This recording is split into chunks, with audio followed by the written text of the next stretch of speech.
Brussels, the European Union agreed on Friday, December 15, to move Brexit talks onto trade and a transition pact, but some leaders cautioned that the final year of Britain's divorce negotiations could be fraught with peril.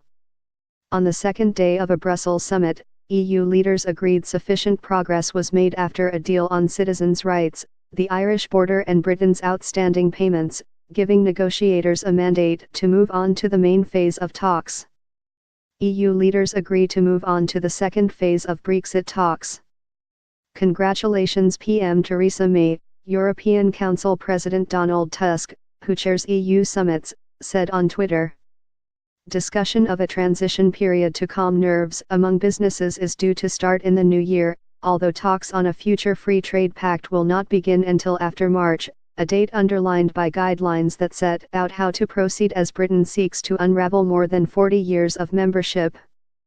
May replied via Twitter, thanking Tusk and European Commission President Jean-Claude Juncker, "Today is an important step on the road to delivering a smooth and orderly Brexit and forging our deep and special future partnership," May said.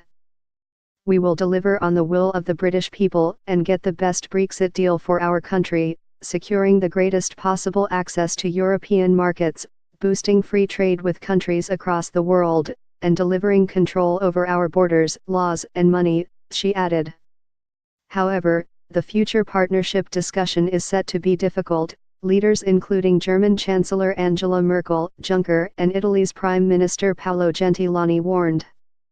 Austrian Chancellor Christian Kern went further, saying even a primary school student could see that the first phase deal on the Irish border would come back to haunt the talks because it was impossible for Britain to leave the bloc's single market while avoiding a hard border on the island of Ireland.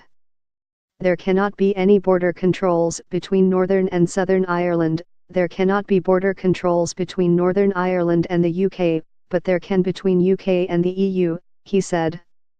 So our primary school students can see that there is a riddle to be solved. In more formal language, leaders used the 9-point guidelines they agreed at the summit to support May's call for a 2-year transition out of the bloc, which aims to help British business and citizens adjust to life after the European Union. Leaders reiterated their position that Britain cannot conclude a free trade accord with the European Union until it has left and become a third country. Ambition, creativity. Encoded language aimed at ensuring that Britain's departure will not set a precedent for others and further undermine the bloc. Leaders also agreed to ensure a balance of rights and obligations during Britain's transition period.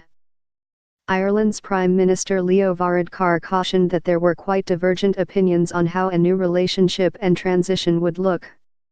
EU officials are unsure exactly how far Britain should continue to receive the full, unfettered economic benefits of EU membership during a transition after it leaves, even if it loses political representation in Brussels. A day after she suffered a defeat in Parliament over her blueprint for quitting the EU, May won applause from her peers on Thursday evening.